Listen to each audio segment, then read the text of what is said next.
and welcome to UFO Secret Space.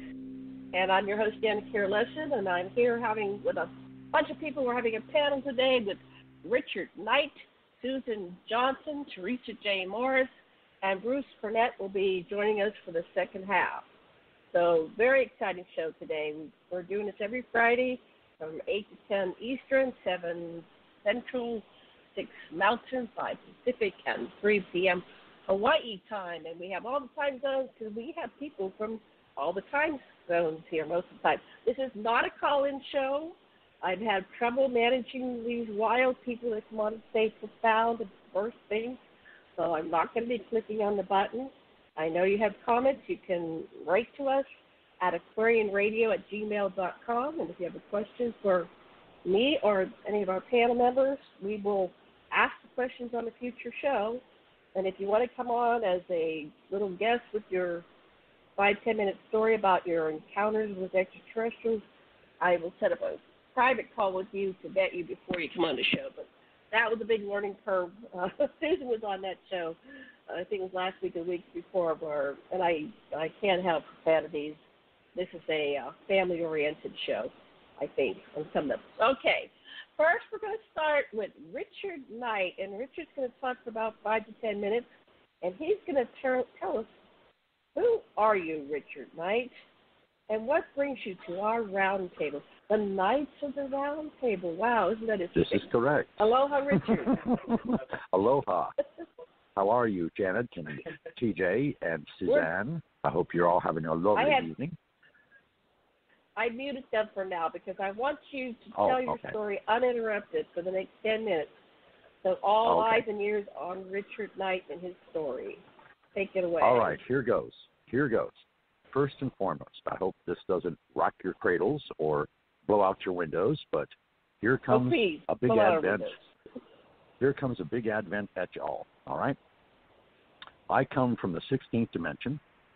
So I am only part human, from the aspect being that my separation from God and the universe has never transpired. I had the full perception of God and the universe upon my birth, and basically it was very useful that was so, because during my early childhood I was subjected to a great deal of abuse, a great deal of rejection, and there were all kinds of craziness going on, while at the same time enjoying the benefit of having 14 senses instead of the regular 5. To give you examples of these, of course, clairaudience, clairsentience, clairvoyance, the ability to transmute objects by physically gripping them, the ability to heal, the ability to create fire in the palms of my hands, the ability to levitate, and telekinesis for openers. All right? So as you can imagine, if someone like me were to be boarded at a Catholic boarding school, the nuns and the priests were freaking and claiming that I was the son of the devil incarnate. So that was my opening, okay? And from that, I represent a long lineage of tradition of both witchcraft and druidism, in which I was being initiated into and brought into the family trad while still being boarded at this Catholic school. So this opened upon me the tremendous curiosity that became insatiable over time to this point in my life, where I now hold 4 doctorates, one in theology, one in divinity, one in religious science, and the other in metaphysics. In addition to my spiritual track, I am also and have been a civil criminal investigator since the age of 19. I am presently now 65, and I hail from the great state of California, from the city of Santa Monica. I have had probably too many supernatural and paranormal experiences to count and detail without actually writing a book, which I have done so, okay? That's how vast and vigorous my experiences in the paranormal, and even in contact with ETs and UFOs as well. So I have a vast array of all kinds of stories and experiences to share, and this has been my background. In other words, I have been living proof of a spiritual being incarnate in the flesh and being very aware of exactly who I am. And as my life and path journey have progressed, of course, I have become very well educated. And in order to back up both my positions in the spirit realm, or the spiritual realm, you could say, and my law enforcement realm, which is criminal justice, I also have an associate's, bachelor's, and master's degree in criminal justice. I have had over 45 years of self-employment as a civil criminal investigator, and I have also worked for the federal government with Department of Justice, the Immigration Department, with over 5 years' experience there, and I have also worked for the State Authority of Georgia as a probation officer, starting out as a probation officer, going to a supervisory probation officer, and eventually taking over an office of 12 probation officers who I audited, schooled, and told right procedure to, over a 3-county area with a caseload of roughly 4,500 juveniles and their families over a 6-year period in 2 different districts. So, in addition to that, I love to write. I'm a poet, a published poet with the International Society of Poets, and have been published in many anthologies and I'm winning all kinds of awards from that society as far as like Poet of the Year and things of this nature. In addition, I am a very thirsty person when it comes to knowledge.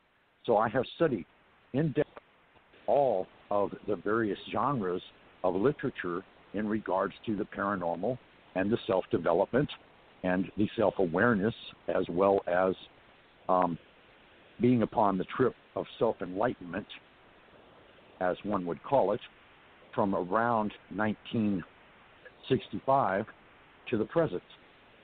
So that's 55 years in that particular area. In addition to this, I have been studying the martial arts since the age of 9, and I now possess 4 black belts in the martial arts, the highest of which being 5th Dan Grand Master in Kung Fu. I study and was aware of and proficient in 18 styles of the martial arts.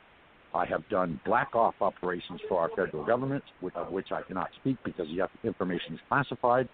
I have done surveillance for the federal government against organized crime, and I have also arrested judges and law enforcement for racketeering, thinking themselves to be above the law and victimizing the general public, and they are all in federal prison now serving a 25-year term.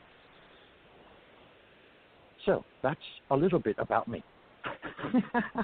Okay, good. So you passed the talking stick.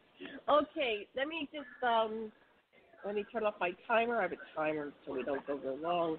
Okay. Well, I don't even know how long I was, you know. It's okay. You were about 8 minutes. That's good. Okay. And there's some kind of feedback. Is somebody talking in the background? Yes, unfortunately. Okay.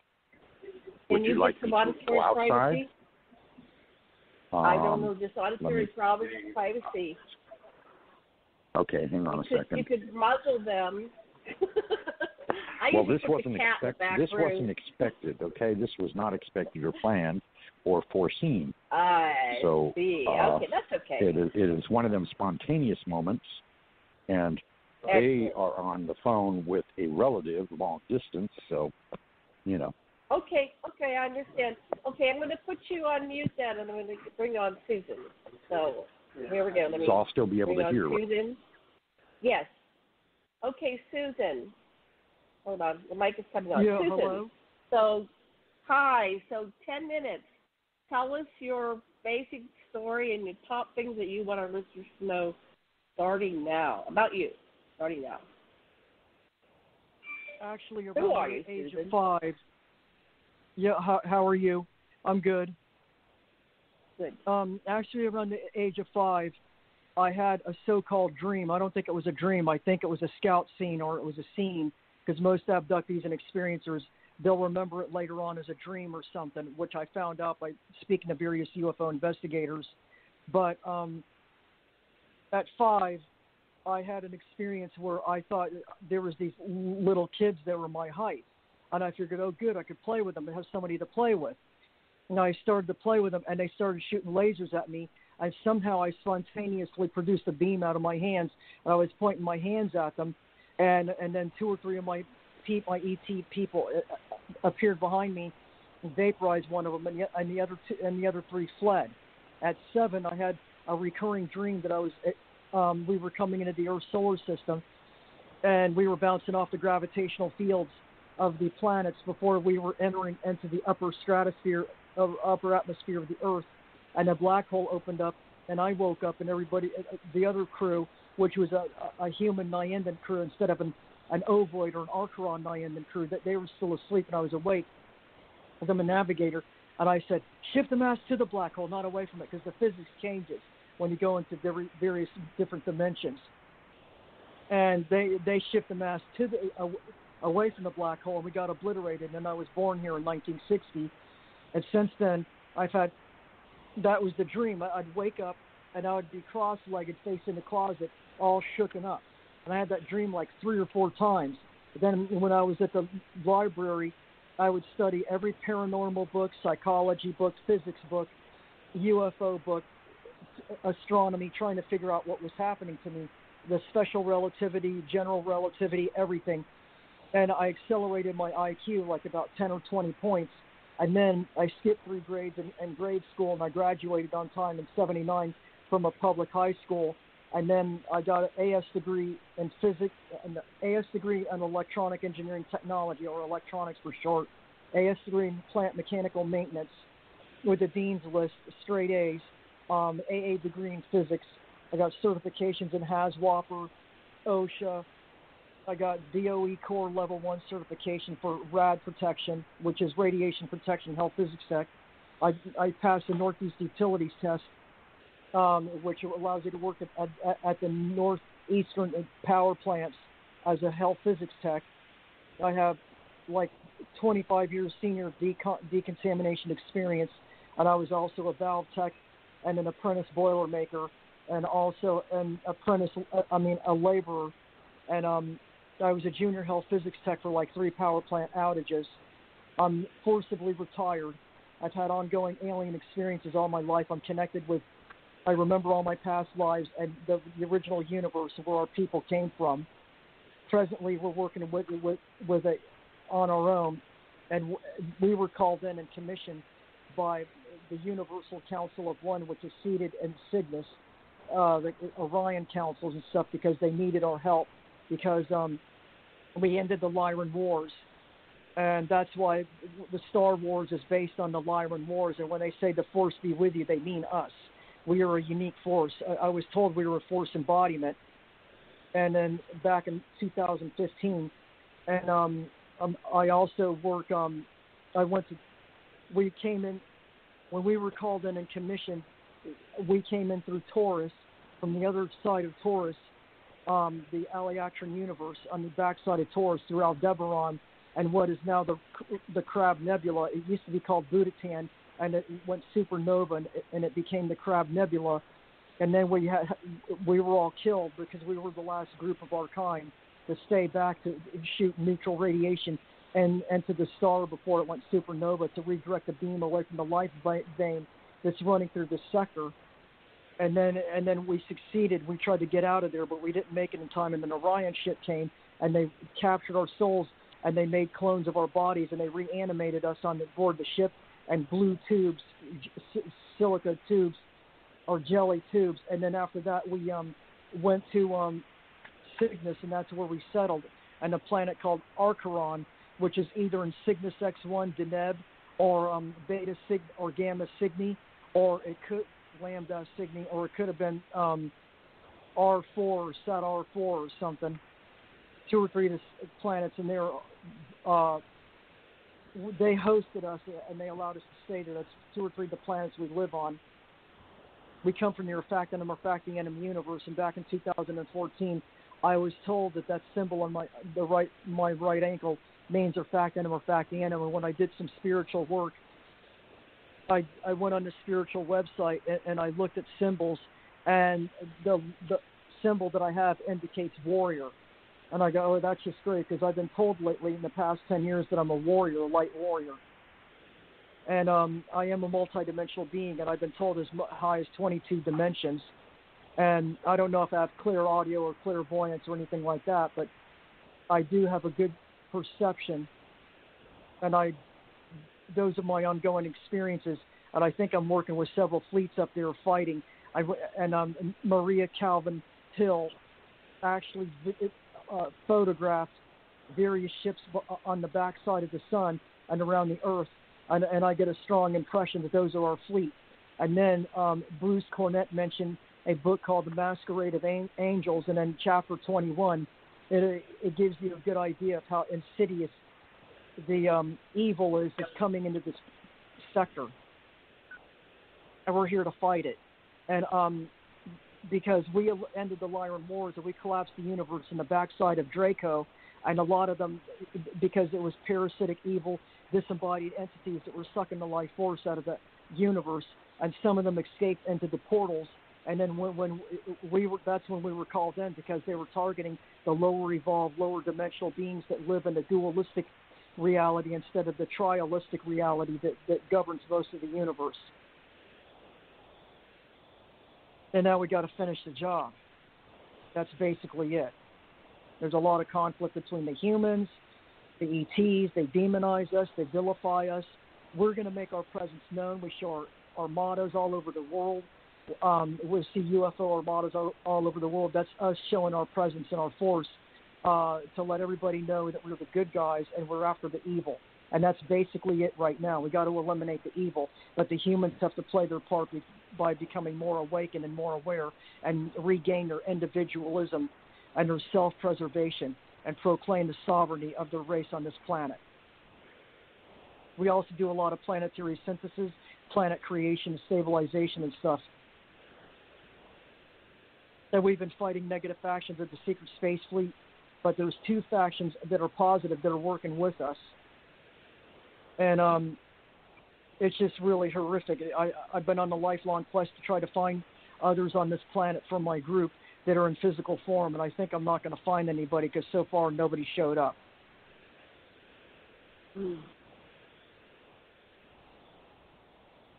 Okay, anything else? You have 1 minute and 50 seconds. Or do you want to pass the time? Even though I have a deep voice, I'm not transgender. I'm not homosexual. I'm straight if I was to be active down here, but I'm asexual down here. I'm only attracted to my own kind. And I'm heterosexual. And I have a deep voice because it's partly because, I don't know if it's because I have Asperger's syndrome. I was diagnosed with Asperger's syndrome, which I think is a neurological rewiring because they said their neurological wiring is different. I think there's a lot of star seeds and everybody coming in, as per Mary Rodwell, certified nurse in the UK that does work with Asperger's people, said that they remember their past lives and their star seeds, but I'm an alien hybrid incarnate. I'm not just a star seed, I'm an alien incarnate hybrid. And they told me how they did the in utero and vitro and everything. And my family's had ongoing experiences too. But I think there were different races than mine. And the deep voice also part of the Native Americans tend to have deep voice too. Excellent. Okay. So we'll come back to you. We're going to keep going around here and get the short 10-minute or less intro from each person. So let me put you on mute. And Bruce showed up, so I will have Bruce. Hi. We're doing like a 10-minute. Wait. Okay, here it is. Bruce, we're doing a 10-minute intro on ourselves, who we are, our background, maybe our education, our paranormal or extraterrestrial experience, and what brings us to our show today. Welcome to the show, Bruce. Hi. Can you hear me? Yes. Did you hear what I said about we're doing 10-minute intros about ourselves? Yes. If you would like to, I'm going to set the timer because people tend to get long-winded, and then I'll let you know when you've got about 1 minute or less. But you can pass it if you want to go less. It's fine. You can just say I'm done talking. I'm passing. We have an invisible talking stick that we pass back and forth. Well, okay? Maybe I should go last so I can get a gist of what the others are contributing. Okay, well, then the next one will be Theresa. So you're passing to Theresa, so let me mute you, and I'll put on Theresa. And hold on 1 second while I do these a little bit of a delay. So, Theresa, you've got 10 minutes, and I'll let you know when it's the last minute. Okay, go ahead. Hi, everyone. This is Theresa Jeanette Thurmond Thomas Morris. I identify as a androgynous being from another place in space and time. As far as my intelligence goes, in this reality, I conform to being a humanoid, sentient, intelligent being by choice. And for the sake of this reality show, or lack of reality, I am a cosmos ambassador in this reality, and I do psychic work for various people that hire me. And I also train entrepreneurs as a CEO of a corporation. And off planet, I do life between lives, and I was signed up to do this, what we call epoch, as a very, very old soul with lots of memories prior to what is recorded on this planet, which we used to call the Akashic field, but now it's become more than that, because we have been able to define it while I was working here on the planet in this reality. My first president I met, Harry S. Truman, through to President Reagan, and I did not meet Clinton or Trump, but they know of me. So in this reality, I'm considered T.J. Morris E.T. That's my brand. I have T.J. Morris. I have created for the world the Allied Command Intergalactic Relations. Off planet, I am a universal life force that works in a large command that is universal. We go in and out of various universes. In this reality, this one that I'm talking in, I am considered a guardian of the galaxy, and I have worked at the highest level in a quadrant for this universe, strictly as an observer and also a communications officer. Now, my partner in life that is deceased in this reality worked directly for the president, as I did, President Reagan. We are, in this reality, we are retired from Department of Defense, he was Department of Army, I was Department of Navy. We both were intelligence officers. I have been a private investigator, legal investigator, and trained in personnel and information security with some of the best in the world. I have traveled the world. I'm a world traveler. Let's see, what else would you need to know? I'm presently working as a government contractor, even though I have officially retired. I have 50 years in service from May 10th, 1967 to May 10th, 2017 with our Office of Personnel Management. If you study how we've set up the government with the Constitution of the United States, you can learn about all that and all the changes that have happened since I got out. With regards to the reality here that we've created with UFO groups, I am the original Ascension Center Oracle, and I am also the original UFO Association, the original. I started with Stanton T. Friedman and George Filer, and Canada, and the United States of America, and the international acclaimed command officers that were retired, reservist, Army, DOD, GS, WG, wage grade. And so I represent in radio since 2012 with several people that are veterans. They want to tell their stories before they pass on. Prior to 2012, when I became in radio, I worked for UFO Digest in Canada as a contributor, publisher, writer, and I helped Dirk Vanderplug, who is a well-known publisher in Canada, and before I met him, he was very interested in why I talked about Andromeda, and we discovered, he thought that was odd that in my repertoire choice, Jim Mars, Richard Dolan, a lot of people, Alfred Lambert Weber, a lot of names you may know in the UFO industry, knew of me and talked to me via Canada. But a lot of this was classified, a lot of this was above top secret, and Stanton T. Friedman went to his grave never divulging who I was. But he and I both worked on the Roswell story. I worked with Don Berliner, Dr. Bruce Maccabee helped me and Janet in 2015 begin the Alien Contact Organization. I have since separated out from Mutual UFO Network, which in 2012 I ran one of the first advertisements. Stanton T. Friedman opened my show after I'd had a couple of shows with Janet Carroll Lessin to do Stargate to the Cosmos. So you may know that she and I have known each other on this world since 1993, and we'll be coming out with our timelines. But she met me as a psychic at Psychic.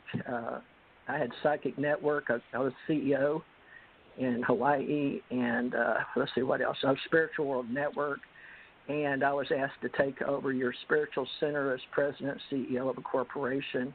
I ran the Spiritual World Network, and I was on radio there, television. People came over and filmed me from India. I've been on various radio shows, but I did not want to, so I waited to come out till August 2007. I was told I broke the internet, and the Catholic Church came out and Russia was like, what's she doing? So I claim August 2007 as my coming out as an extraterrestrial entity on the planet telling my stories, but people thought them as fiction, and that's okay with me. So I since then wrote about 20 to 40 books, lost count. So I'm considered an author, a publisher. My family ran a publishing company. My imprint was Timely Manner Books. I was president CEO, as I said, of a corporation. I became a multimillionaire, 33, when I was age 12 on my first Rolls Royce. So I had the power to manifest, which the government was very impressed with. So the actual smoking guy that you see in X-Files was my handler named Carl Reichert out of Chicago area, but I guess he was in D.C. and held the desk there for 40 or 45 years. But I didn't know what those were. So Dr. Richard Allen Miller has been my colleague, and he is a GS-18. We both have an IQ that was once registered at 168 plus, both of us 175. And he is my colleague, and we are building a new reality with esoterics, wisdom, what we call the occult, which just means unknown or undefined, or it's used in a lot of ways. But basically, I relate as an interfacer. One of the jobs which I didn't want to admit to anyone until my husband died because of intelligence work. I was told just to say I work for the State Department. But I worked with Bob Dean, and we worked with Allied Command Europe. I worked the European Theater in uniform, out of uniform, through the International Police, with some names I won't drop right now because it's too soon. And I have been known as a researcher for APRO, NICAP, QFOs. I personally met J. Allen Hynek for the sake of the show. He asked me overhead in a jet to please help him. I didn't know he was asking me that he died. I was supposed to meet with him in Colorado with his secretary. I was flown to Edwards Air Force Base. I guess we had to talk with some other people in the Navy and Air Force, and then I went to Lowry Air Force Base and did some training, Black Ops, stuff like that. But as far as people that care about what kind of military training I have, Army, Navy, Air Force, Marine. One more minute, CJ. All right. I crossed over. I ran for all Joint Chief of Staff in Sea Air Mariner. So I've been working globally and internationally, and I'm just here to observe and communicate. And I really identify right now with the cyborgs and the AI and the robots, and bringing in what we used to know were just interfacers. So I didn't want to do this job, but I volunteered for it, I guess. So that's who I am. I'm here to help at the Ascension Age. It's a whole new paradigm. So thank you, Janet Carroll Lessin, for being my friend. Okay, thank you. Okay, next person is Bruce Cornet. And Bruce, I'm putting you on off of mute. I think you can talk. Try talking now. Okay, can you hear me? Yes. Yes, yeah. Go ahead. 10 minutes. Okay. My background is very different from that of Theresa and Susan. I didn't get involved in all of this subject until 1992. And before that, I was a straight-laced scientist working at colleges, universities, on paleontology, geology, and palynology. And I have many publications and sub-books on that subject, but that was my previous career. Now I am doing writing about my experiences since 1992, when my career took a sharp, hard right-hand turn. And I ended up discovering that I lived right near a UFO hotspot near Pine Bush, New York. And I contacted Dr. Ellen Crystal, who had just written a book, Silent Invasion, on all of the activity in my own backyard. And as a scientist, I was very curious about what was going on. And she took me out into the field on the very first night. I was out there. I saw things I could not explain, and I was literally captivated. This continued for 11 years. I started a research project in the field with equipment, with cameras, audio and visual and magnetometers, and collected an enormous amount of data and accumulated over 140 close encounters.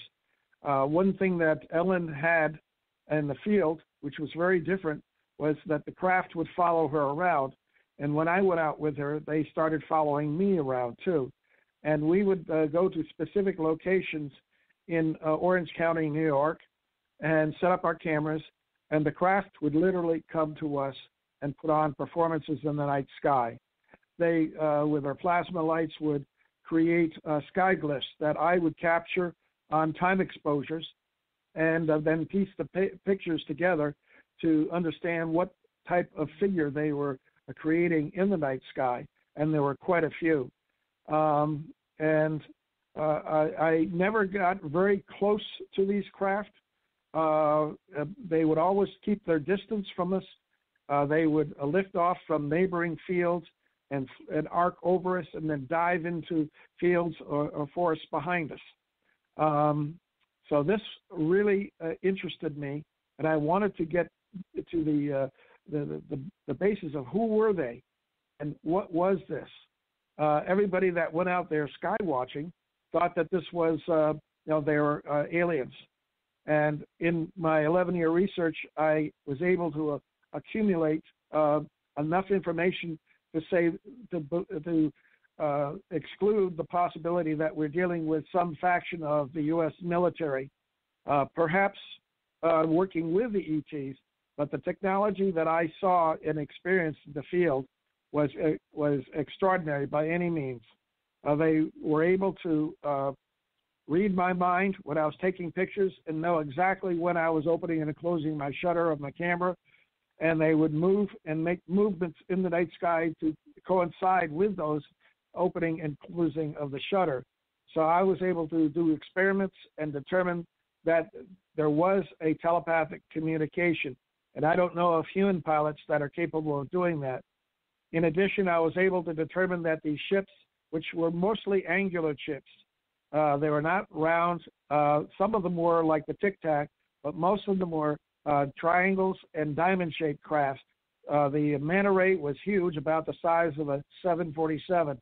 But what was extraordinary is that these craft would come out of the ground and they would dive into the ground, into an underground base in a local area there, about 8 miles from Stewart Air Force and Army Base and International Airport near Newburgh, New York. So we had a lot of commercial air traffic and military air traffic flying over us, and these crafts would mimic the lighting, the navigation, night lights, hazard lights of these conventional aircraft. They would also produce sounds that would attempt to create audio camouflage, and they were quite successful at fooling the people on the ground. When they would hear the sound, they would say, "Oh, that's just a jet." But my analysis and recordings and frequency analysis showed that they were not normal jet sounds. They were synthetic sounds composed of at least 12 different frequencies, and they disobeyed the normal Doppler effect. They were reverse Doppler, and that has since been shown to be a product of anti-gravity craft. So that was a smoking gun that these craft were indeed not built by humans.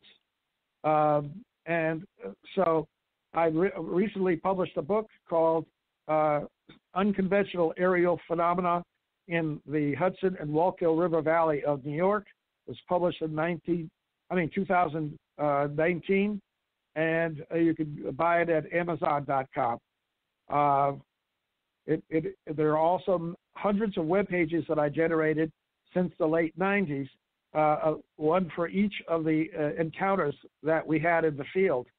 And you can go to my web pages, just Google Dr. Bruce Cornet, and you can follow me into some of those web pages that are linked to other web pages and see all of the data that I published in my book. My life has been quite extraordinary from the standpoint that I never realized that when in 1981, March, with a discarnate voice, asked me if I was ready to serve God and do whatever he asked me to do. When I said yes, he asked me to take care of a woman that was in need and that he would bring her to me, which he did. And I met her in late 1983, and lived with her for exactly 7 years. And she was an extraordinary woman. She died in 1991, and then came back in spirit and over her grave and to say her farewell. And I caught that on video, on camera, and I did a web page on that called The Passion of Bonnie. That was her name. And then I watched her spirit being beamed up into a second sun in an overhead cloud above her grave. And when I analyzed that images from the cloud, there was a huge, circular, dome-shaped white mothership embedded in that cloud. And that was my first clue that my late wife was an ET. And she came back to me and communicated with me telepathically for many years after that. And I believe that she was responsible for putting on those performances by the unconventional craft in the Wallkill River Valley of New York. So I'm basically here to back up all the other guests on the show with actual physical data that had been analyzed scientifically. Great. Well, thank you very much, Bruce. Okay, good timing here. Okay, this next round, what we're going to do, I'm going to go back to Richard, who we've not met yet, Bruce, but I'm going to ask a question. Richard's going to ask a question of his own making. Oh, let me get this switched over. Okay, 1 second here. And we're all going to answer it. And I'd like everybody to keep their question down, their response down to 2 to 3 minutes, because that way we'll get 3 or 4 questions done in the course of the show. And Richard, you go first, ask the question, and answer your own question. Take it away, Richard. Okay. Good evening, everyone. Not like putting once you on again, the spot, huh? But go ahead. Well, that's okay. I can handle it. No problem. Okay. My question is this. How long, to all of the panel's very, very extensive knowledge, have ETs and extraterrestrials been involved with the planet Earth? Okay. And an answer to that. Do I now? Yeah, yep. You answer your own question now. Mm-hmm. Okay, so now I get to answer my own question? Sure, and then we're going to have everybody else answer. Oh, okay. All right. Well, my answer to the question is, roughly speaking, about generationally speaking, 50,000 years, roughly speaking, give or take. There have been many wars for the planet, as mentioned by our other panelists.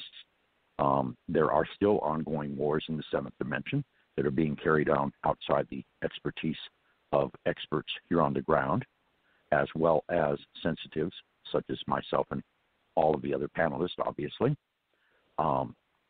And there have been many races that have come to the planet, including the Anunnaki, who held the human race into what you would call morphosized, where basically their mentality was completely controlled by the Anunnaki for at least a good 20,000 years. There has been an ongoing alien presence on this planet simply because the original created mass of the Earth was in fact a universal library that was kept by a half a dozen guardians that would rotate in and out of rotation in far as their incarnation was concerned, so that in turn this library would be access to all of our universe and depository by all beings within our given universe, which contains about, I can't even tell you exactly how many galaxies. But anyway, that's my take on it. In other words, basically speaking, there has never really been true Earthlings per se, and if they were only here incarnate for one life before they became either mutated, ascended beings, or extraterrestrials from other planets, galaxies, or universes or dimensions.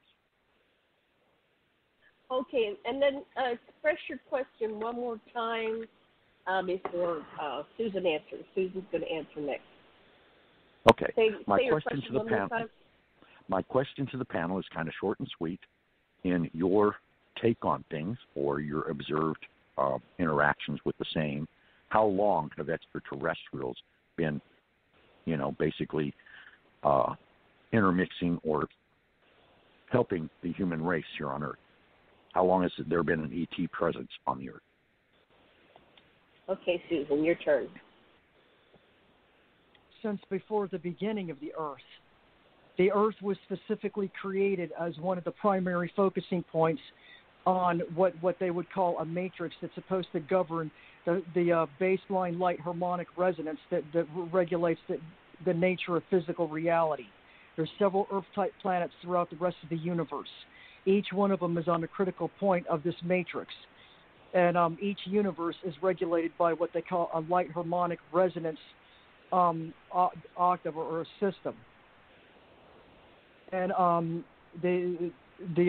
so I understand it was multiple races that created the Earth. It was the Orion Council, mostly the Master and Creator beings from there, and maybe some from Sirius, and maybe some from, I want to say Andromeda or Pleiades. I'm not sure. Some of them, the common progenitors that are down here, and they got a large number of people that are following them, like the Palladians, the Arcturians, the Syrians, all that, had a hand possibly in creating the Earth. And then after the Earth was created and activated and locked in to the dimensions and stabilized, there was a lichen phase and an igneous rock activation phase, terraforming phase. That's where the Bigfoots come in, because they're a terraforming type race that works with various different alien races in the universe. And then after the Earth was created and stabilized, there was 2 or 3 indigenous human colonies on the Earth itself. I know others say that there were 7 root races and stuff, but I think there was like 3 major indigenous human races, which means that their planetary identity matched their soul identity, because every planet has a planetary identity, and then as governed by the central planetary energy vortex. And then 5 human colonies were supplanted here. Right after Zeb Tepi, which would be called the golden time. That was when the indigenous humans and aliens that were colonists that used the Earth as an outpost coexisted out in open, and there was no secrecy or hidden agenda or anything at that time. And that's when all the pyramids and everything were created. They were not created by the Egyptians. They were created by other races that came here and had left before the 5 human colonies were put here. The Anunnaki interfered, and they screwed up the human genome, and the humans were supposed to be a multidimensional, multi-coalescent being that was able to access higher realms and higher vibrations and stuff, specifically because of where they're located, which is a critical point. This Earth is in a critical strategic navigational point in this universe, where several converging dimensions occur. But also, it's in this life vein that runs from Cassiopeia all the way through Auriga and Canis Major, which right. You got can you wrap up your answer? Yeah, wrap up your answer. Okay, yeah. Then we'll go to the next person. Okay, and the Anunnaki came, screwed up the human race, and that's what caused the wars to start. How do I turn off this timer? Shut up, timer. Okay, there we go. Thank you very much, Susan. That was funny. I couldn't get it to turn off. Okay, next respondent is Theresa. Hold on one second while I get this mic thing manipulated. Okay, Theresa, your turn to answer the question about how long have ETs been involved on the planet, and try to keep it around 3 minutes so we have a chance to get around with several questions. Okay, take it away.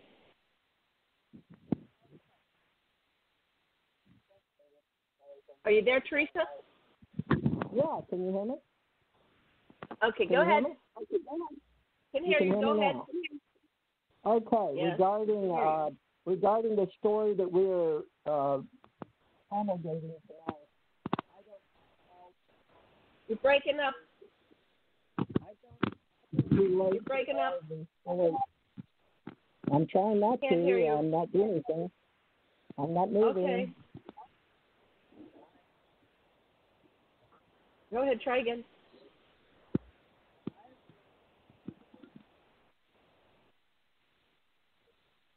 Okay. We're having some sound problems. We'll come back to Theresa. Are you there, Theresa? Try one more time. Okay, we'll come back to Theresa. Okay, we'll give Bruce an opportunity to answer that. Okay, thank you. Bruce, you're live. Yes, in response to Robert wanting to know or wanting to say how long he thinks the ETs have been involved with humans, he also asked how long, Richard, how long the ETs have been on Earth. And those are two different questions with two very different answers. I agree with him that interaction with humans probably goes back to at least 50,000 years. But in the Wallkill River Valley, I discovered something that was quite outrageous. In my geology work, I discovered that the original Cydonia complex on Mars was constructed in the Wallkill River Valley during the last interglacial, Eemian interglacial, over 118,000 years ago. And I was able to locate remnants after the glaciers retreated of the face, the tholus, the crater, the base to the D&M pyramid, and all of those features. And I was able to age date the Cydonia complex on Mars based on continental drift on Earth, which was indicated that it was either built, the one on Mars was built either 50,000 years ago or 59,000 years ago, or it was built 118,000 years ago. Take your pick at this particular time, because the rate of continental drift could be 1 or 2 centimeters per year. And the second part of the question, how long has ET been on Earth? I did a 24 square mile magnetic survey of the area, and I discovered that there were underground magnetic activity, artificial activity going on. But the most extraordinary thing was I discovered an alien probe that had landed on an ancient island in an Ordovician sea over 400 million years ago. How do I know? Because it is completely embedded within Ordovician black shale, ocean shale, sitting on top of a granitic island. And it's now been, erosion has brought it to within 9 feet of the surface, and it is still functional and still sending signals out into space whenever the constellation Bootes is overhead. And these are very powerful signals that come out of it that I was able to measure with my magnetometer. And I was also able to determine that it is triangular in shape, about 565 feet on a side. And that is a huge structure, alien probe. And I found other ones sending signals out into space as well, indicating that this was a mining area for these extraterrestrials over 400 million years ago. And the granitic masses islands that they landed on are full of exotic minerals and rare earths. And a mine in Franklin, New Jersey. Franklin, New Jersey has produced hundreds of different types of minerals from these granitic masses. So it was a mining probe. Thank you. We'll get back. Let's see, who's next? We're going to try Theresa again. Thank you very much, Bruce. Okay. Actually, I'll take a turn. From my understanding and the research, the story of the Earth goes back, and there's been life and species visiting here since its inception, which was X amount of billions of years ago, because different species indeed, come here to terraform the Earth, and they periodically do what's called interventionism. So they introduce other, species and plants and bugs and everything to experiment. How the hell will this grow and develop here? So the larger life forms apparently came here billions of years ago. I forget the name of the researcher. Dr. Cuomo, it's starting with this C. I've seen his presentation where he goes down through the layers of a mountain. It's the lowest layer, which is built up or something. He comes in from the side, and he's found these giants.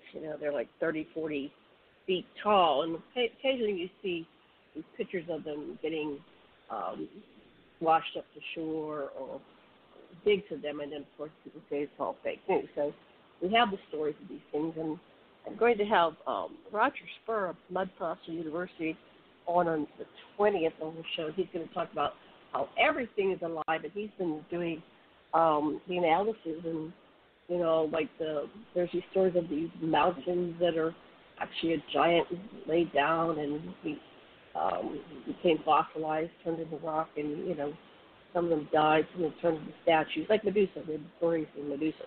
So he's going to talk about that. But what I'm aware of is the Anunnaki. That's my area of expertise, and my beautiful doctor husband, Dr. Lessin, has with myself, we've written 5 books instead of 6. One in the making is about religion and the Anunnaki. But they came here 450,000 years ago, and they were searching for gold to use back on their home planet. The main purpose of it was to coat the atmosphere because it was disintegrating and had holes in it, and the radiation was getting in and rendering everybody sterile and destroying the planet. And, of course, they synthesized it into a lot of atomic gold, and they used it for longevity. And then I think it was about 300,000 years ago, I don't have the book here, they created the first generation of Homo sapiens. They used the Homo erectus. They combined DNA, and they created this hybrid species. And then they did, fine-tuning where they interbred with the 16 Homo sapiens and made Homo sapiens sapiens. So that's my, of course, that brings us to the modern era, and the extraterrestrials, the ETs are here in mass and different species, but the Anunnaki never left. They just are still ruling through their priests and kings and the demigods, which are the hybrid humans with a lot of royal DNA, and they're very selective, and they're kind of the ultimate races. And then we are all the children, so apparently we all have Anunnaki DNA. But back with the Lyran Wars and the treaty that was made, they agreed to combine all the DNA. So we have a reptilian stem, so we're part reptilian as well. Okay, so let me bring on Theresa. Let's give her a whirl here. And then we're going to go Susan, so you can start thinking about it. You're next with a question. Okay, Theresa, okay, I heard about I'm 3 muted. minutes. Can you hear me now? Okay, I unmuted you. Yes, we can hear you. Go ahead. Okay. All right. Regarding the word extraterrestrial, that has to be defined in ontology, but consider that I am considered ET. I also would suggest that the universe adds itself to before space and time, so we can't use linear time. So therefore, it's non-existence into the way that I would use folklore. But most of the ancient stories we tell ourselves for the sake of being humanoids, Homo sapiens sapiens, is based on the word. So where I come from, it's based on universal language, which was before anything to do with sound or vibrations or bandwidth or any type of description, because we didn't use words, okay? So it's very hard to communicate unless you don't communicate. So that's why I'm here to help with the word and observe and help communicate. That's part of my chosen extraterrestrial mission here. So regarding let's write the stories that write and thread the stories on the planet is I bring in all the universal codes before we had the photon memory in the what they call the grid. So I presently am working with a lot of theorists because science was taken from original philosophy, and right now they go back to Aristotle on the planet and create forward. However, as far as archaeologists, anthropologists, people that talk languages of the earth being extraterrestrial, I'm working with all those that understand that before humans existed, we had all biological. So to me, Earth is an extraterrestrial, and Earth is made up of former biologicals. But because they only on this reality, in this dimension, they only use carbon-based, what they call time in space. So unless it's carbon, you can't date it. So the Earth is ET, and I'm ET, and everybody is ET. So it's all ET to me, so that's my reality. So thank you. Thank you. Okay, Susan, wait a second. What question? Hold on. There we go. What question do you have for everybody? And you're going to start by answering it yourself. You're going to ask it and answer it yourself. Are you there, Susan? I'm here. I'm trying to think. Okay.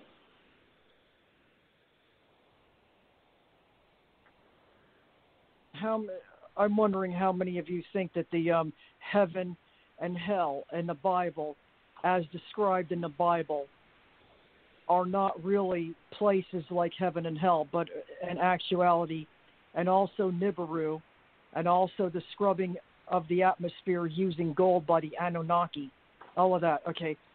How many of you think that, oh, well, they're just mining, the Anunnaki were just mining gold to restore their atmosphere?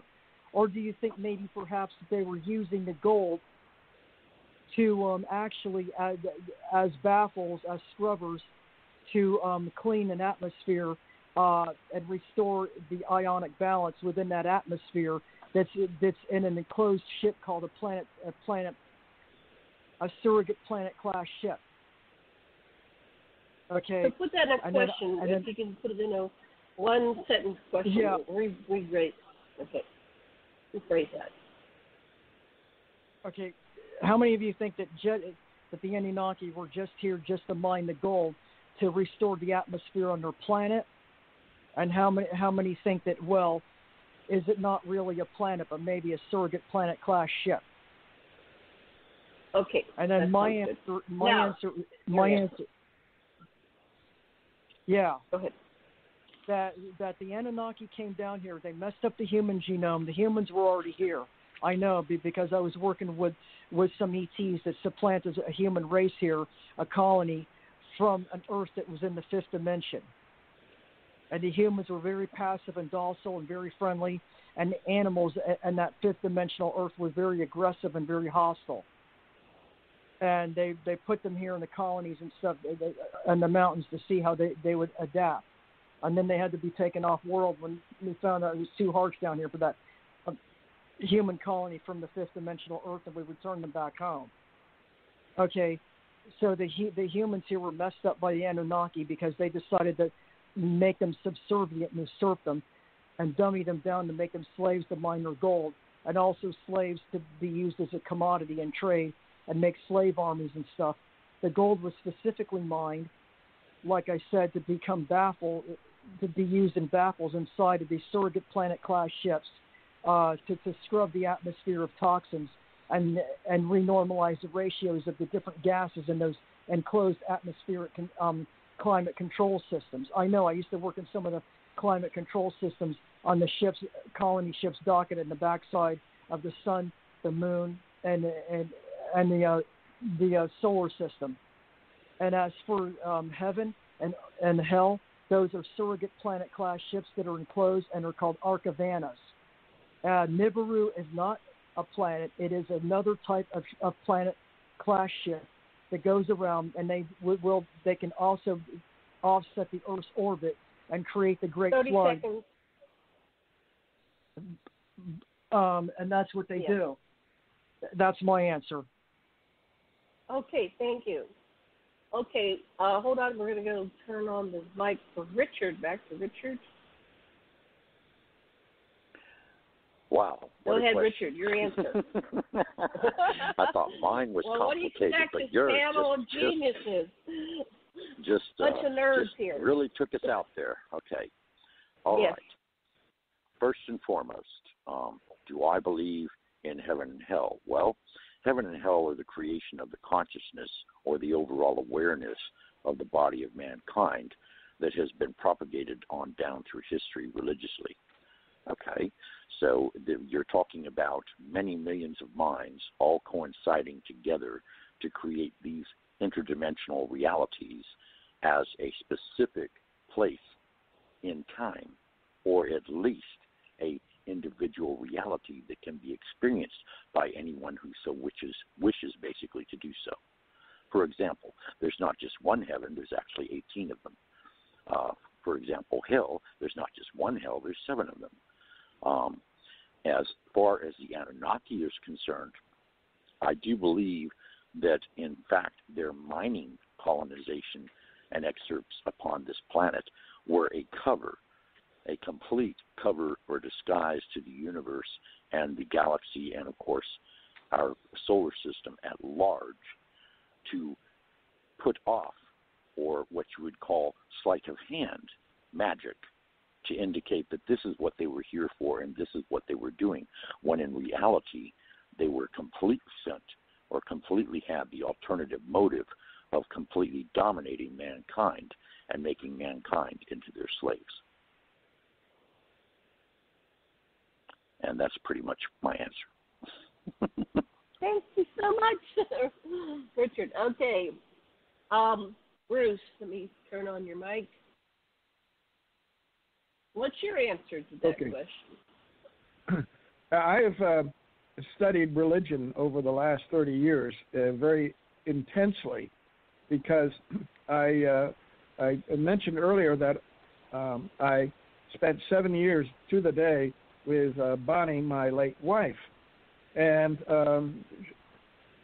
she turned out to be, when she died, she came back and told me that she was an ET.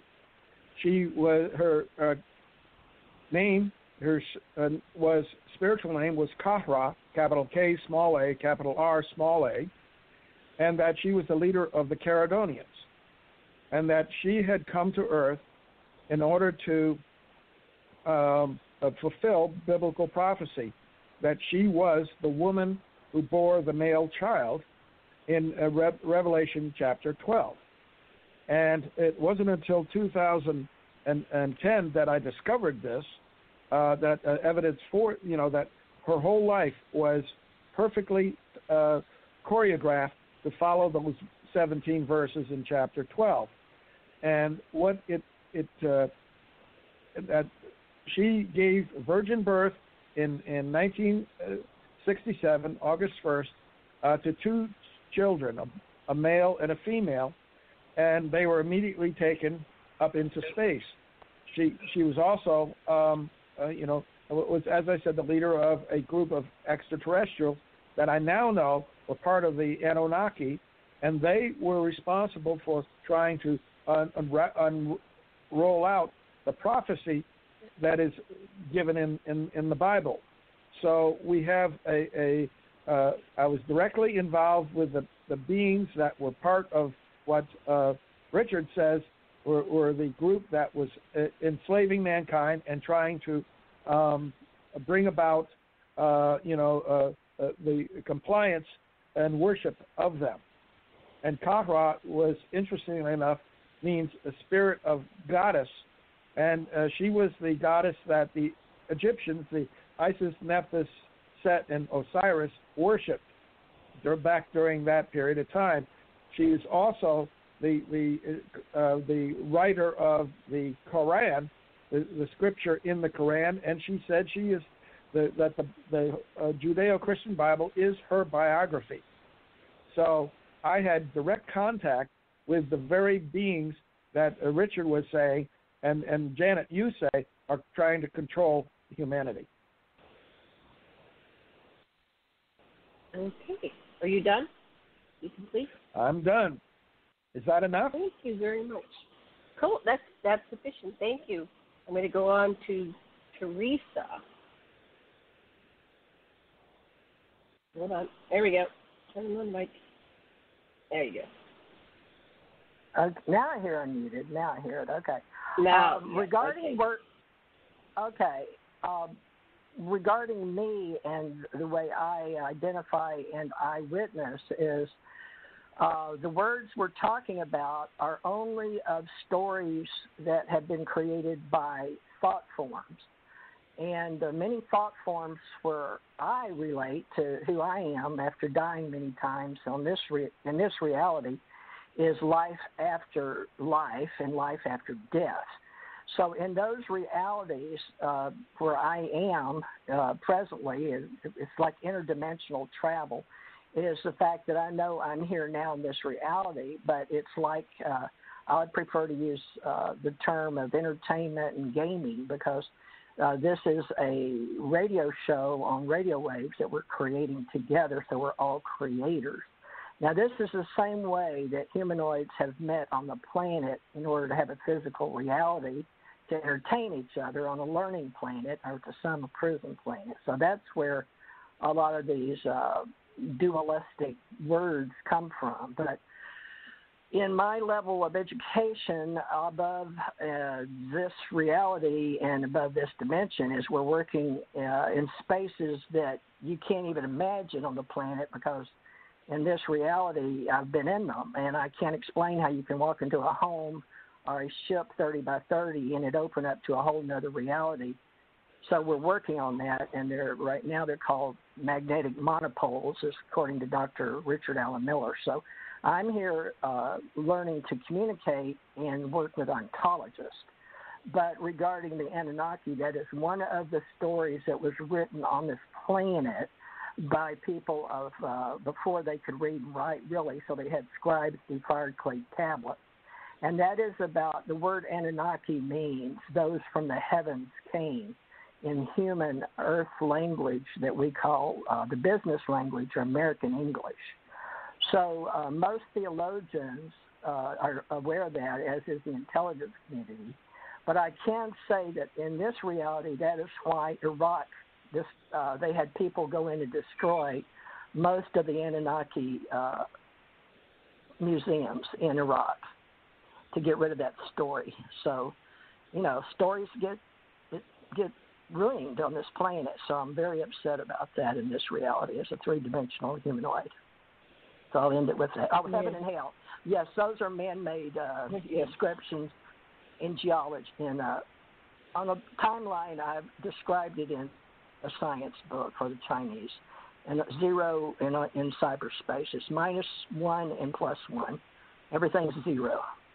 Therefore, put it in math. It's just a language. Thank you. Okay, my turn. Okay. So, Anunnaki, Anu was the king of Nibiru, and Ki is the name of earth. It's those who came from heaven, the Biru, where Anu lived, and they are his people that he sent here to Ki, to earth, to establish a colony. And that's according to the Sumerian story. It's written in Shemiah form. So the accuracy of the original writer, was it science fiction, was it science fact? Back then they seemed to be trying to write down the history to leave for humanity, and we are their children. So the mighty story, yeah, it could be a story. You know, all these are stories. Everybody's telling stories. We have all these stories written. We don't know the true motivation of the original authors of any of these stories. Were they intending it to be fact or fiction, or anything in between? Heaven and hell, according to the Anunnaki stories, heaven, of course, was Nibiru. So if you were going to go, you were chosen to go back to Nibiru to visit King Anu, to go to the home planet. You know, that was a very honored thing to do, but they didn't let just anybody in, you know. The humans weren't allowed in. Even some of the gods, they were forbidden to return to heaven, to Nibiru.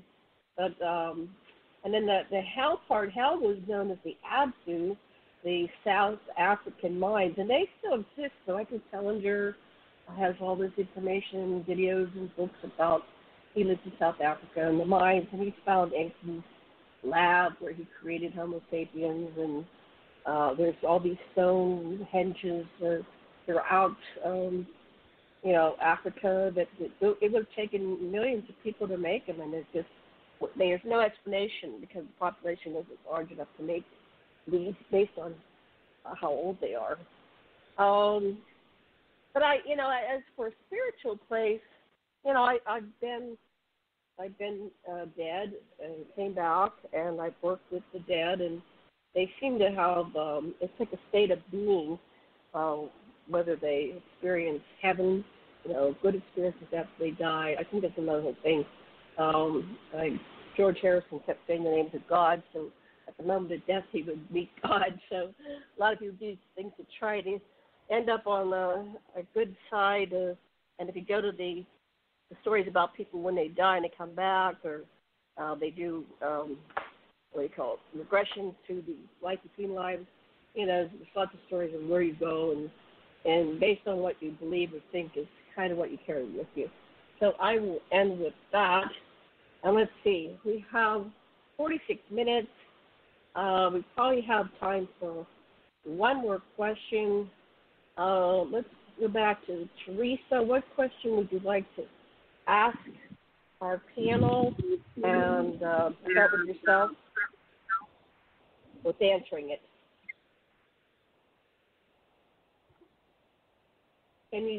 Theresa, are you there? Okay, we'll come back to Theresa. She's not responding. Okay, Bruce, what question would you like to ask the panel, and answer it yourself first? Okay.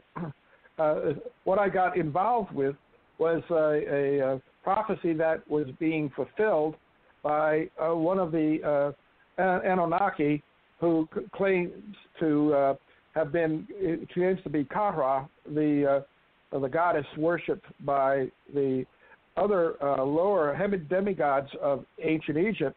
But she also told me that she was Nin Kursag, who was the mother of Enlil and Enki, and of humanity in general. But what was fascinating by all of this is that I got to meet her children, which were actually, I was the sperm provider, and they are essentially the offspring of Kara and Bonnie and me. Bruce, in the interest and who are they? So who are they? And what I came to realize, the children, and especially my son, whose name is Kyle. And what I came to realize is that he is the male child described in Revelation chapter 12, which is the reincarnation of the Christ Spirit, and he is the Messiah. He's now 53 years old, and he's very close to coming down, he's a pilot of a spacecraft, and he's going to come down and assume his position as the prophecy, old and new prophecy of the Bible proclaim. So that's basically my contribution from what I've learned. But we also know that this is part of the Anunnaki deception. Okay, Richard. What do you think? Okay. What's your response to Richard, to Bruce's question? Well, I'm trying to decipher precisely the question. Okay, Bruce, you were very, very eloquent and very knowledgeable. So therefore, you were putting on a presentation as well as couching a question in the midst of it. Yeah. So if you could couch it for me more succinctly, I would be most appreciative. Yeah, you're both okay. I'd like to go on for both of you. Yeah. Okay. Basically, is the Messiah going to return as the Bible prophesies? Okay. First and foremost, if we are addressing the lineage and incarnation of Christ himself, that whole story has been manipulated through various royalties and various ascendancies and all kinds of different houses that in turn, basically have reworded the Bible into 18 different versions, into 14 different languages. Okay, so there is the truest sense of the Bible itself is the language that Christ himself spoke while he was present on the earth, which is Aramaic. All right? So the Aramaic Bible holds the truest content as far as what is recognized as the established or accepted Bible by those in mass. In other words, you have the Catholic Bible, you have the Greek Bible, you have the Roman Bible, and you have the Russian Bible, and you have the Ethiopian Bible, and you have the German Bible, and you have the Christian Bible, and so on and so forth. And all of these are parallel stories, but in different languages, and when you take the same story and translate it into a different language, it begins to transform and have different meaning.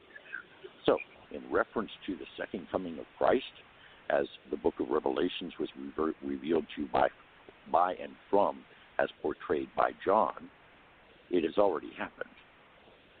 The reason being that you see the whole message of Christ, which was never thoroughly understood because it was spoken in parables unto the masses, withholding the sacred truth to only his disciples or apostles at the time, was basically one consistent of majorly three golden rules, one being love yourself, the second being love others as you would love yourself, and the third one being treat all others as you would treat yourself. So basically the standards of love and full acceptance of the self. Now, of course, we could get into an hours-long dialogue as to what the self consists of, but the Christ, basically in principle, as a being, entity, and conscious message as to what he was diversely projecting unto the Jewish masses and, of course, the Roman Empire at the time of his alleged incarnation. And I say alleged only because, again, it's a matter of perception. In this reality where there are two or more, you can co-create an entire complete reality just based on the two of your thoughts melded together in an interdimensional and multiversal universe, okay? So I say that Christ has already reappeared is because his gift unto mankind was the message that all of us are, in fact, Christ conscious, and that as such, he lives in our hearts from the aspect being of the understanding and sharing of love. Oh, thank you. Okay, on to Susan. Great answer. All right. Hold on, let me put this on. Thank you, Richard. Taking you off for now. Susan, what's your response? Who is the Messiah? Is he returning? I think is she returning? I'm not so sure I'm not so sure exactly what part of the Bible is true, and it's been so misconstrued and interpreted in many different ways. It's hard to tell exactly what the persona of the Messiah really is, or if in fact he returned or anything. I'm thinking the Christ was actually referring to the Christ priesthood, which is a belief system, like a philosophy, from what I'm understanding. And when they say Jesus, they mean Jesus of the Christ. That's what they meant. As far as him being the original Messiah and everything, that's up for debate. That's where the Jewish religion comes from, because they don't believe that their Messiah came yet. As far as is he already here?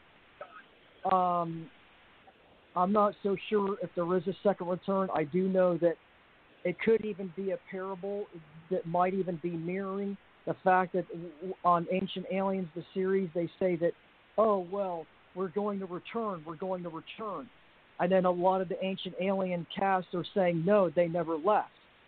Well, it could be that the return of Christ could be the return of the Anunnaki, or the return of the representative of the Anunnaki or something. And I think that's why there's a big presence right now on the backside of the sun and the earth and the solar system, because they're aware of this so-called return of the Anunnaki. And make no mistake, they're evil, they're parasitic, and they feed off of other entities. They are the disembodied entities that have taken on lower evolved forms, and they use their vessels and they confiscate them so that they can have nefarious activities. Evil has no rhyme or reason. It's like a cancer in a patient. It doesn't have any logical reason. It's just a parasite. It feeds off of everything. And I think that the Bible and everything, along with the other religions, were specifically designed to subjugate and assert and dummy down the masses, and along with the God gene complex that was put into the human genome to screw them up, to make them have to worship something greater than themselves, instead of having their own self-awareness, self-preservation, self-integration, and self-integration and expansion. And I don't think there's going to be a return, because I don't think the Christ really existed. I think it might have been a parable by the Anunnaki themselves, through the Bible, the evil Roman Empire and the evil elite, to go ahead and control and subjugate the masses. And I think the Christ's return is, in fact, the return of the Anunnaki. I think that's what the symbolism means. Wow. Great answer. Thank you. Lots to think about. Okay, I'm going to see if I can get Theresa to answer this question. I hope her phone is working. Hold on one second. Thank you, Susan. Theresa, are you there? Yes, can you hear me? Yes, we can now. Can you hear me? The Messiah, and is the Messiah returning?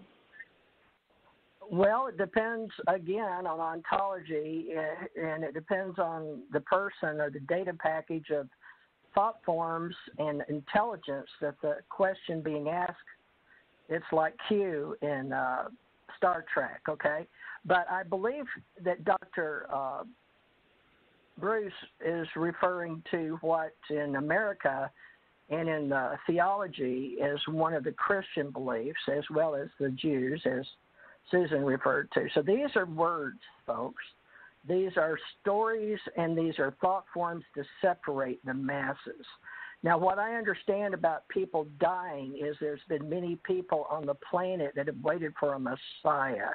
Now, the way science interprets the Christ in thought forms is like some famous people said, is, the greatest day is when you're born, and the second part of you is knowing why. And the Christ Messiah, I do write. I'm a writer, and I use Christ consciousness as a ministry for the universal life forms. And in the universes, we all know that people as humanoids get together, and in order to tell themselves that they are going to be okay as individuals, they create critical mass consciousness. So Christ, the Messiah, is the critical mass conscious of the word God, but we've had many at many levels of meritocracy. But when you're God realized, as in the old New Age, which is no more because we have the Ascension Age now, the Ascension Age embodies the Christ consciousness in the new epoch of what we call time and space. So that's the answer is people come and go from this planet expecting to be saved from. So what it is the packet of intelligence inside your consciousness that you know that inside of biological, that is your you. How you think of is you, I. And when you think of the Christ consciousness, the Messiah is the we, you, they thought forms on the outside of you. So once you grow up and become awakened, you realize the inner and the outer is yes. There is no other. So there is no minus, there is no plus. There's only zero, which is all encompassing the Messiah Christ consciousness. Done. Excellent. Wonderful answer. Wonderful. Okay, I'll take a stab at this one. Okay. So the Anunnaki introduced the story of the Messiah, so people would keep looking outside of themselves for the answer, for someone to come in and rescue them, which is a way of disempowering humans, because humans, if they were dealing with too many humans and not enough Anunnaki. There was a couple incidents where humans realized that the Anunnaki could be harmed, they could be, they bled, that they had a form that was vulnerable. So they started religions in order to control the masses. So they started introducing this Messiah. Look for someone outside yourself. You can't do it yourself. There's no way you can ever do it yourself. And that kept them from realizing that we are all Christ consciousness. On the higher level, we have the spiritual aspect. Who are these beings that come down periodically and walk among the sentient species of the planet and to help them evolve and become conscious and enlightened? Now, the historical Jesus, according to the Anunnaki and according to the researchers that I've worked with my own research, was actually Enki. And Enki, because he was such a long-time immortal being, wherever he traveled, he would get different names. So he's known by many names. In Egypt, he was Ptah, and he was Aquarius, he was, Neptune, Poseidon. He's got many names. And so do the gods. They all have many names because they were so long-lived and even so short-lived. But the wedding in Cana is actually the wedding between Jesus and Nimma. And Nimma is Mary and Jesus is Enki. Nimma and Enki were forbidden to marry because in order to settle a rivalry with the opposing faction, Anu had Enki wed Damkina, who was the daughter of the opposing force, in order to make a truce so they would stop the wars on Nibiru. So that hurt Nimma tremendously. She went off and got pregnant by Enlil. Their son was Orators. So finally, many thousands of years later, they worked through the politics of their family, and they said, screw this, we're getting married. So that's what the wedding at Cana was. The two of them finally got married, and they never left, and they're still walking around. And Mary, of course, is came to Fatima, and she's the Lady of Guadalupe, and he walked around into the Americas, and he was the big, tall, white guy that they were waiting for to return, et cetera, et cetera. So that's my humble opinion, but what do I know? Okay, we're going to put this. We have enough time probably for one more question. We're going to turn on Theresa's mic. Question for the group and answer it yourself. Take it away. Is it for Theresa? Is it Mike? Okay. Yes, regarding all right, thank you. I consider everybody a part of the Christ consciousness or the thought forms. And as individuals, we all have an I, and as I said, the we, you, they. And this is all up for exchange now because of the way we're working together on the planet as a critical mass consciousness. So now we're involving AI, which I'm very familiar with off planet because everything is biological, but everything's also AI. So my question is, in this reality while we're here, how can we each help each other form a story line beginning now for supporting each other in fellowship? I don't know, is that a question that I asked? I think it should be in this AI reality, accepting that we're all data packs in thought forms in this game of life. How can we all support each other while we're witnessing, I guess, each other in this reality? I'm not sure how to say it. And what is your? That's good. What's your answer? My answer is show up and understand that we're communicating in cyberspace to create community. So I'm doing my best to show up and communicate and create community. So that's my answer to my own during this time of AI. What can we do to support each other? Thank you. Excellent. Okay, thanks. I'm going to turn the mic on to Richard. Richard, your turn. Okay, that's a very, very interesting question, to say the least. And my take on it would be this. In order to come together to create a harmonic unity, we must, of course, form an alliance amongst all of ourselves that are present, those of us more pronounced or more out in the manner of speaking, making others aware around them of who they are and where they truly come from and where, in fact, they are, what their mission is here to accomplish. If we greet each other not simply in the physical body, mind, and heart, but in the supraconscious, Christ-conscious, or even, as we would say, complete spiritual core awareness, the core of each of our beings greets the core of each of all of the rest of the beings present, however they so term, understand, perceive, and outreach from their inner selves to the community or to form the community on earth. If we take it not purely from the human, but blend it with the awareness and an awakening and an ascension unto the core being of all those present here on the earth, then in turn there would be a harmonic unity of communication, not purely on the physical or verbal level, but also on the intuitive level, and also in an exchange of a core multidimensional being of light unto another core being, multidimensional being of light. And this harmonic focus would then in turn begin to terraform and reconstruct this entire environment and all the communities around the earth to become once again in harmonic resonance, which would in turn also fulfill the prophecy of the age of Aquarius. Wonderful. And that is my answer.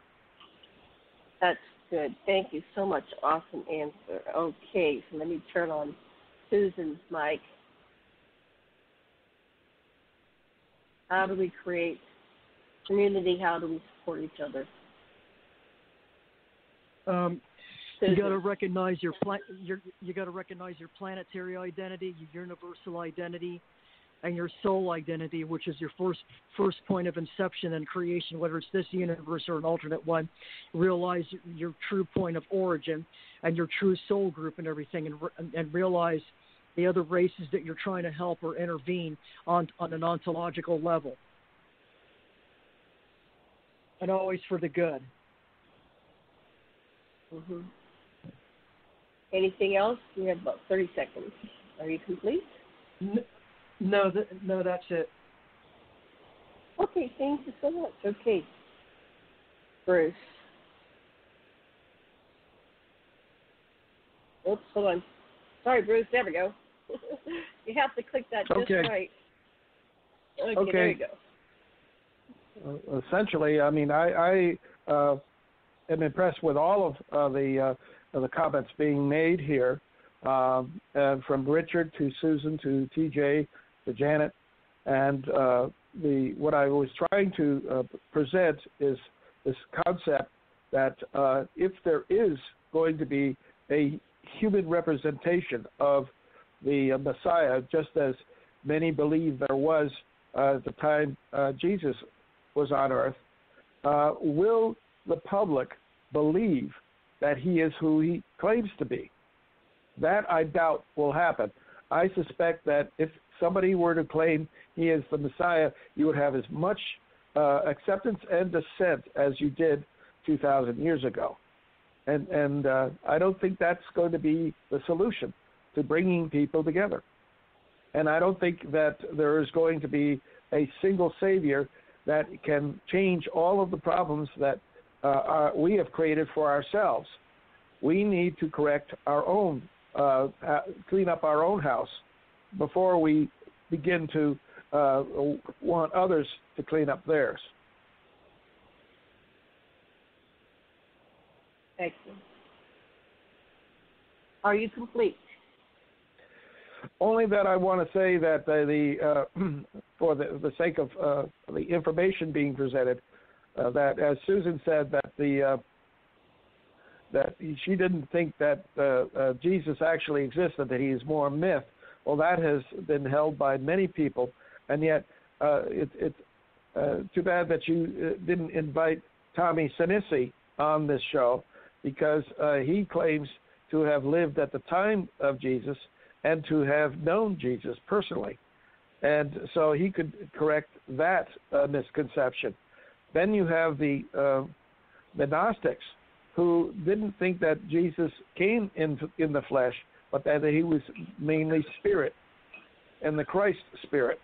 And that's why the Catholic Church, the original church, tried to destroy the Gnostics. They get rid of that concept, but it has come back. It is resurrected in 1949 with the Gnostic manuscripts that were found in the desert. Right. Okay, well, I'm going to answer my answer, and then I'm going to turn on all the mics, and I want everybody to play nice with each other. But I just wanted to say, but in psychology, one way we can create community is to witness each other. And we witness each other without judgment, without criticism, without trying to fix or repair, because none of us are broken. But witnessing is the first level to healing, especially if you can be witnessed without judgment, criticism, somebody trying to fix or repair you in your true, authentic self. And ideally, it'd be great to witness each other in our true expression in the moment. So if somebody wants to be angry, they could be angry, and you just witness them being angry, and we, applaud and say, "Good job, you really did." If they want to be loving, whatever their true emotion is, as long as you're not hitting somebody, you don't let anybody hurt anybody. But if it's within themselves, and that's what they're doing, that's fine. And so what we've done in our communities here, we've had experiments in conscious community here on our property. My husband came here in 1979, and this has been like a little hippie community. Learning to grow food and supporting each other. And I can't say that we had a lot of success, although, each period was successful in of itself. I would like to see us, and that's why this vision of this radio show is to come and we witness each other. And I'd like to see each of us on this panel and others that we find and bring to the radio show that we do our timeline. And what I mean by our timeline is you take your story and you think, from your current now self, and you go back in time to 20 or 30 critical incidents in your life that kind of shaped you as to who you are today and that you never forgot, like a dream you never forgot, and you write them down, 1 to 20, 1 to 30, how many you have, but no more than 30, and you give them a name, like the time my mother hit me, right? And what did that mean to be hit when you never been hit before? Or, something, the time I was taken on board the ship, whatever it is. It can be whatever it is. And then what I'd like to do in future shows is each person, we witness them in their 20 to 30 episodes. And we help them integrate and fill that out. And, of course, no fixing, repairing, criticism. And then we do the next person.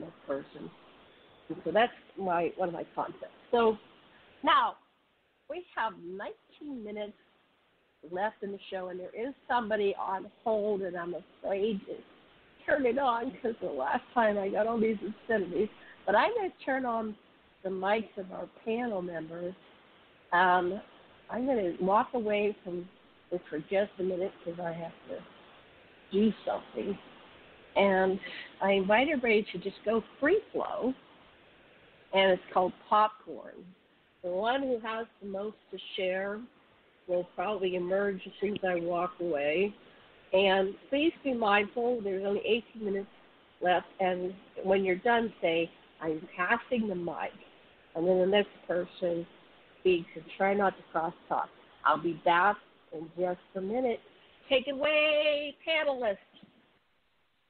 Will you mute yourself, Janet?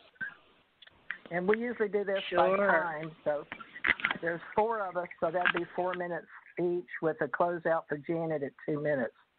So anybody got a timepiece? I don't, but she started, this used to be Friday nights with me for UFO Secret Space, so I don't know what it is now, but Susan, Bruce, and Richard have been invited, so I yield my time if somebody will keep up with 4 minutes each, whoever's got a timepiece. Next. Yeah, Theresa, I wanted to try to get a hold of you, and it's hard. Is there any other way I can get a hold of you? Because we had a really interesting conversation, and we were talking about the ontological basis of being an identity, and then we went on to something else. Oh, the F-16 that crashed in Michigan. And then you said it was caused by something else. Specifically, I was trying to get a hold of you. The question I had for you was, what do you know about the so-called bunker buster incident that happened in Maine, which was December 17th? A lot on both sides of the storyline, but can we do this offline? So you can get in touch with me as director at Oh, wait. Let me give you UAP. Excuse me, I'm still old paradigm UFO. New paradigm, director at uap.associates.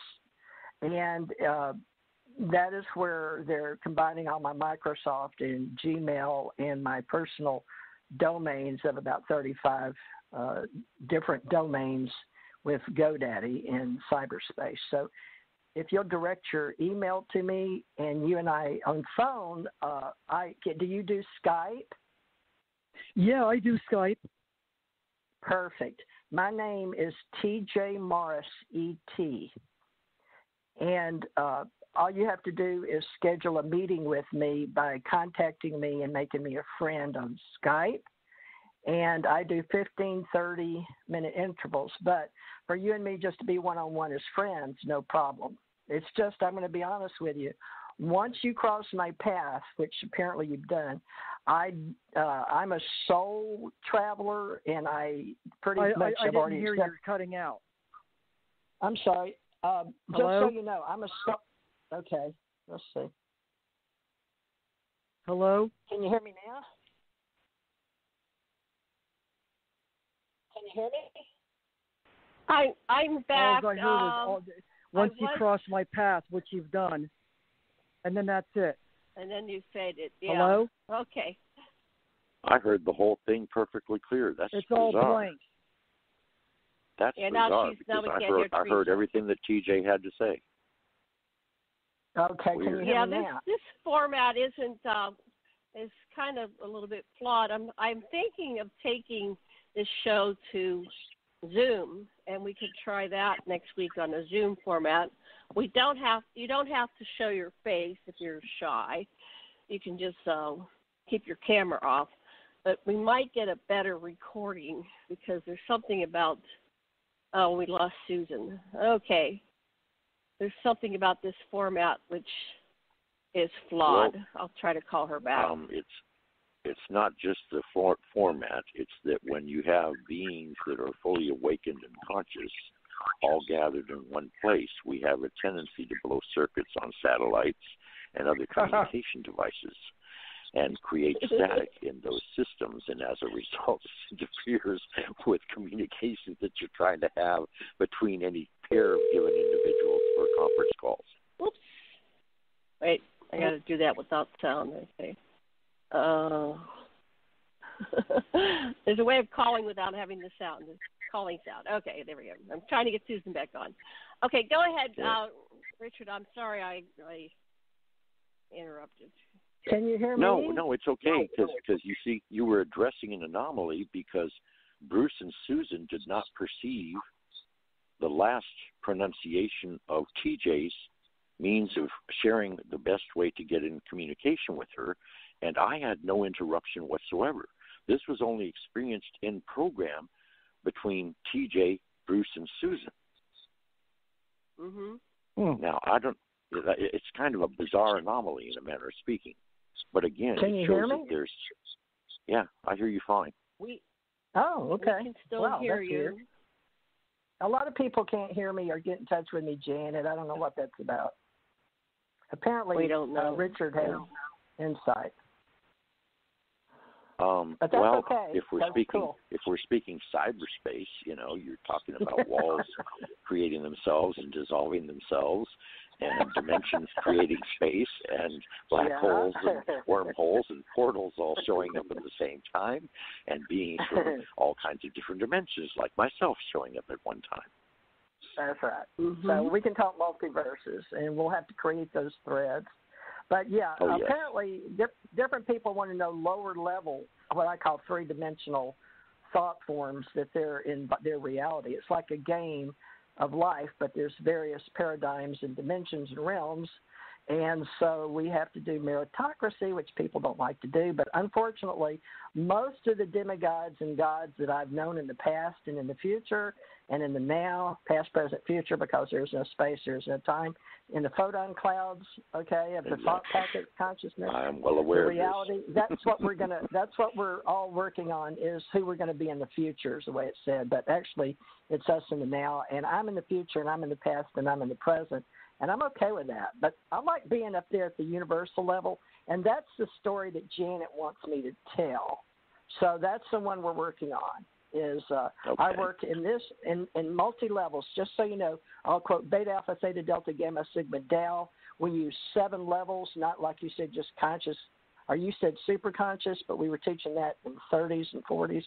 But now we're working with people, and that's okay, folks. We're all telling stories, but we are going to use I guess radio for a little while with Bruce and Richard and Susan and Janet, and I guess anybody else Janet invites. But Friday nights, we were both doing this, so I've got TJ Morris ET Radio, and I syndicate and have my own TJ? Bills. And Yeah, Susan, I don't want to talk finances. Susan is back. Okay, back, Susan, she had I'm sorry, go you. ahead. Let's use the time for productive. Susan, go ahead. Ask your questions of TJ. Yeah, TJ, what was that address you were given again? And then you said something about once you cross paths with me, and you've crossed my path, and then we had all this trouble after that.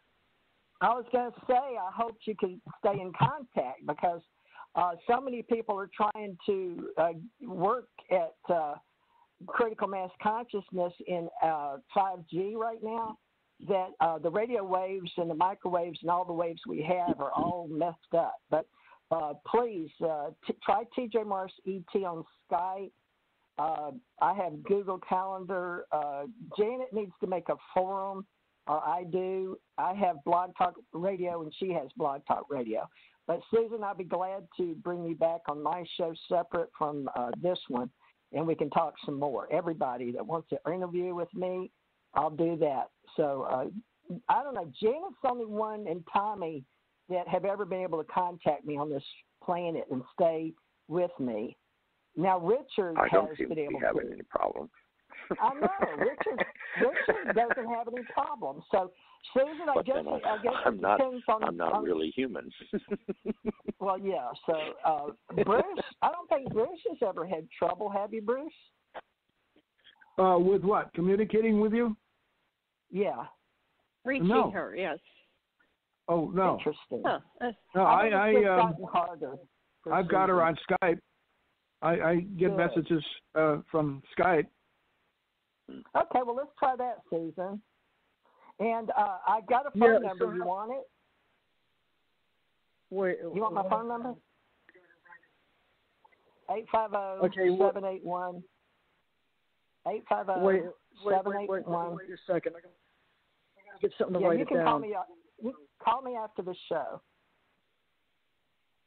Janet yeah, can hook you you probably up should put that information out independently, privately, rather than putting it on the air. Yeah, because I've got so many people trying to get me on all my phones, so I apologize, everybody.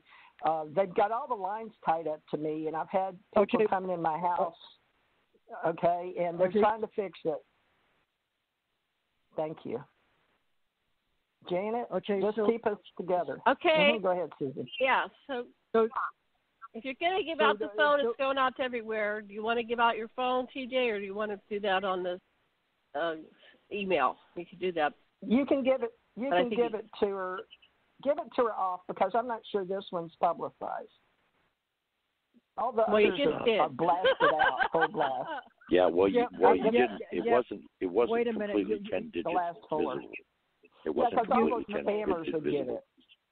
All those people that do commercials would get it. So anyway, you will no longer have to worry about them. But anyway, I'm having a hard time talking. It's like everybody's talking through me, and then I get cut off. And every time I try to get TJ Morris, I can't get her. Everybody else can get her. Somebody's interfering with me. You're a psychic, TJ. Okay.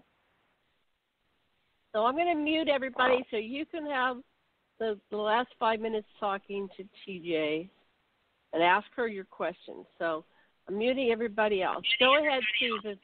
Ask your questions of TJ because we have like 7 minutes or 5 minutes.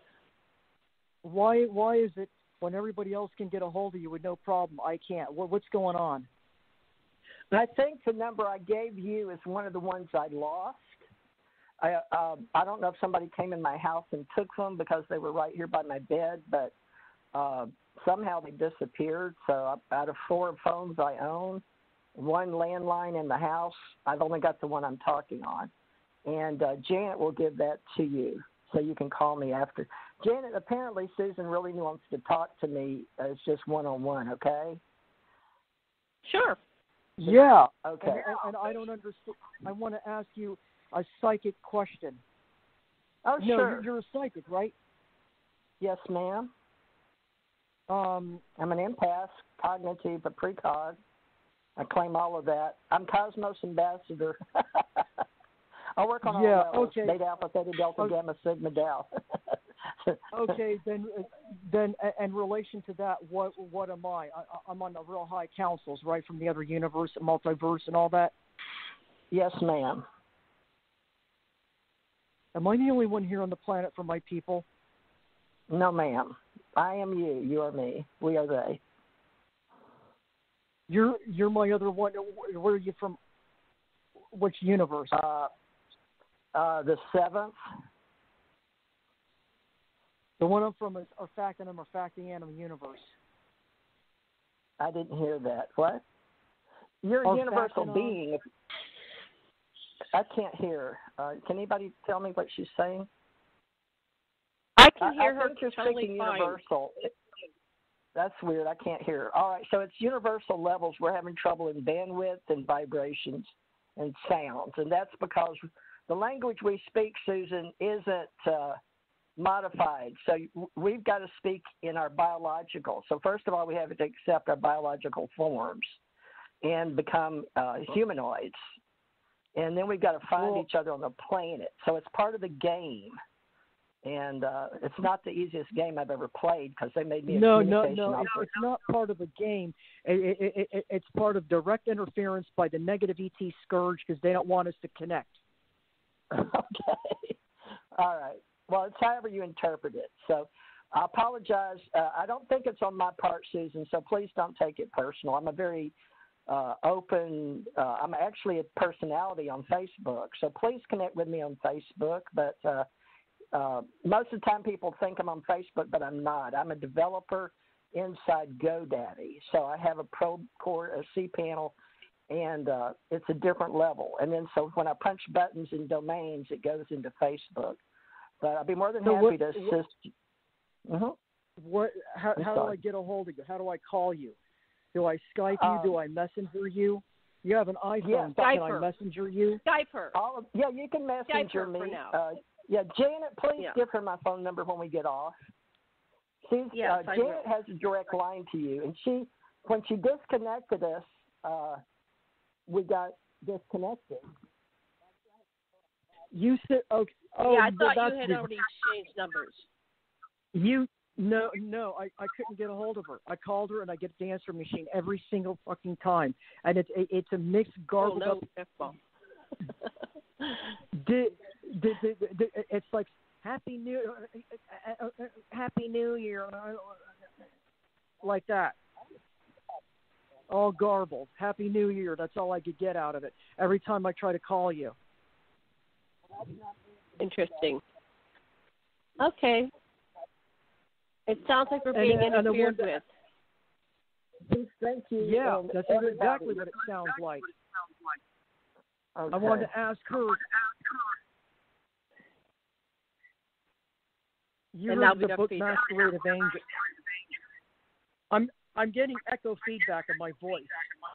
Right. So let's wrap this up because we're out of time anyway. So let me pull on Richard. Final words, Richard. Say whatever you want to say to our listeners. We thank all of our lovely listeners out there in Cyberland, or from whatever perspective or perception you are perceiving us in. We greet you with love. We greet you with heartfelt warmth, healing, and wish you the highest possible ascension to become your highest possible good in the here and now. Lovely. Thank you. Bruce, final words to our listeners.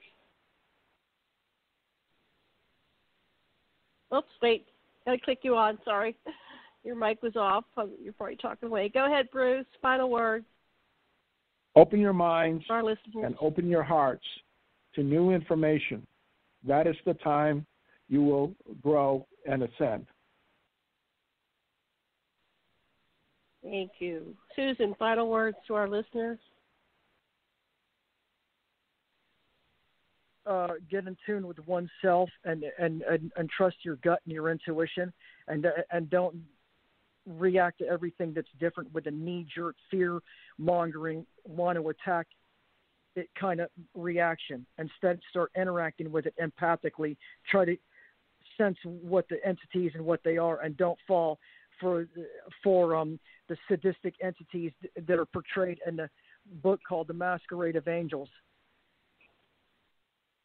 Thank you so much. I want to thank everybody on our panel, Susan, Richard, Bruce, and Theresa. Thank you, listeners, for joining in. Thank you. We'll be back again next Friday.